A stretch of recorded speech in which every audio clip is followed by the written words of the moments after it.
महाराष्ट्राची मीडिया आहे तर एकाच्या हातामध्ये महाराष्ट्राची सोशल मीडिया आहे सगळ्यात मोठ्या भारतीय जनता पार्टी पक्षाची. आज जो सत्र अनपेक्षित आणि अचानक मिळालेला आहे आणि वेळ खूप झाल्यामुळं मी थोडक्यात आपल्याला काही सूचना करतो.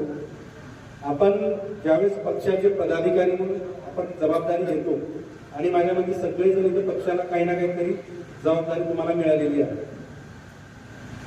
कोणी मंडळ अध्यक्ष असेल, कोणी बूथ प्रमुख असेल, काही ना काहीतरी जबाबदारी आहे. ही जबाबदारी आपल्यासाठी एक सन्मान आहे. पक्षाने आपल्याला एखादी जबाबदारी दिली तर तो आपला सन्मान आहे. हे स्वीकारून जे काही पक्षाचे ध्येय धोरणं असतील ते प्रचाराचे वेगवेगळे माध्यम आहेत. कोणी सभेच्या माध्यमातून करतं, कोणी सोशल मीडियाच्या माध्यमातून करतं.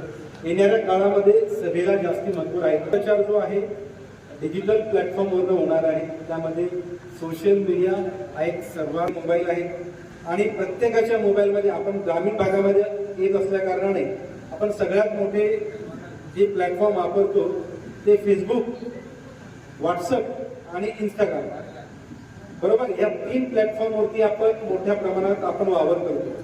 जवळपास सर्वजण फेसबुकवरती आहे, जवळपास 50% इंस्टाग्रामवरती. व्हॉट्सअप कुणाच्या मोबाईलमध्ये नाहीये, म्हणजे सगळ्यांच्या मोबाईलमध्ये आहे, बरोबर ना. व्हॉट्सअप सगळ्यांच्या मोबाईलमधून मध्ये आहे. आता हे जे प्रशिक्षण वर्ग तुम्हाला आता आपण चालू केलं, या प्रशिक्षण वर्गाची माहिती आपल्या मंडळाध्यक्षांनी एका व्हॉट्सअप ग्रुपमध्ये टाकली, बरोबर आहे. आणि ते प्रत्येकाला व्हॉट्सअप ग्रुपद्वारे तुम्हाला मेसेज मिळाला असेल, आलाय ना. म्हणजे हे जो प्रसाराचा माध्यम आपण म्हणतो ना व्हॉट्सअप, फक्त सुविचार टाकण्यासाठी किंवा व्हिडिओ टाकण्यासाठी किंवा गाणे टाकण्यासाठी नाहीये. तर आपण पक्षाची जबाबदारी घेतल्याच्या नंतर व्हॉट्सअपच्या माध्यमातून आपण काय केलं की आपल्या बैठकीची माहिती आपण फोन करून सांगू शकतो. पण त्याच्यापेक्षाही जलद आपण व्हॉट्सअपच्या माध्यमातून आपण ती माहिती आपल्या संबंधित पदाधिकाऱ्यांपर्यंत पोहोचवतो की नाही. त्याचबरोबर आता हे फक्त माहितीचं झालंय की माहितीचे स्रोत म्हणजे काय की आपल्या सरकारने केलेली कामं. आता मागच्या 15 दिवसापूर्वी आपलं अधिवेशन संपलं. आपले राज्याचे आपले लाडके नेते देवेंद्रजी फडणवीस साहेबांनी कर्जमाफी केली. 2 लाखापर्यंत असलेल्या शेतकऱ्यांची कर्जमाफी केली. त्याची प्रोसिजर चालू आहे. ज्यांना ही माहिती आपल्याला पोहोचवायची होती आपण व्हॉट्सअपमध्ये माहिती टाकल्याच्या नंतर आपण फॉरवर्ड करताना 5 ग्रुप 10 ग्रुप असे 2-3 वेळा स्टेप करून आपण फॉरवर्ड करतोय.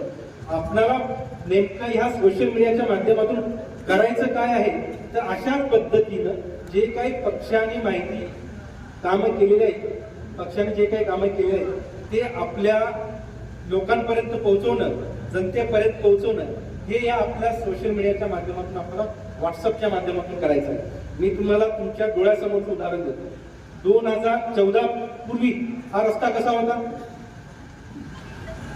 2014 पूर्वी हा रस्ता कसा होता कोणी सांगा ना. कच्चा होता. आज तुमच्या घरातून बाहेर पडला तर हा रस्ता कुठपर्यंत जातो? इथून जर आपण गाडीत बसलं तो अकोल्यापर्यंत जातो ना. सुसाट. हे कधी झालं आणि कुणी केलं? हे भारतीय जनता पार्टीच्या सरकारने पंतप्रधान नरेंद्र मोदी 2014ला जेव्हा मुख्यमंत्री झाले, 2014ला जेव्हा महाराष्ट्रात आपली सत्ता आली, देवेंद्रजी मुख्यमंत्री झाले त्यावेळेस हा महामार्ग तयार झाला. हे कामं कुणी केले आहेत? आपण केलेले आहेत. आपण रस्त्यावरती नेहमी येणं जाणं करतो पण आपण त्याचं गांभीर्य घेत नाही. कारण आपण रस्त्यावरून ज्या येतो जातो हे रस्ता कुणी बांधला. आज आपले जे 15-16 वर्षाची जी मुलं असतील त्यांनाही माहिती नाहीये की हा रस्ता कुणी बांधला, काय बांधला, कारण ते लहान होते. आता 18 वर्षाचा जरी मुलगा असला त्यालाही माहिती नसतं की हा रस्ता कुणी बांधला. त्याला वाटतं की आधीपासूनच आहे, बरोबर आहे. अशा प्रकारचं काही तुमच्याकडे ह्या रस्त्यावरून जाताना तर एखादा व्हिडिओ तुम्हाला घेता आला किंवा एखादा व्हिडिओ रेकॉर्ड करता आला आणि तो रेकॉर्ड करून आपल्या व्हॉट्सअप ग्रुपमध्ये जर टाकला तर एक माहिती ही लोकांपर्यंत पोहोचून जाईल. जे नवीन मुलं आहेत त्यांनाही तुमचा जर कुठे व्हिडिओ मिळाला त्यांनाही कळून जातं की बाबा हा जो रस्ता आहे माझ्या जन्मानंतर बांधलेला आहे किंवा मी लहान असताना पंतप्रधान मोदीजी यांनी हा रस्ता बांधून दिला आहे, मुख्यमंत्री देवेंद्र फडणवीस साहेबांनी हा रस्ता बांधून दिला आहे, अशा प्रकारची माहिती तुम्हाला मिळू शकते.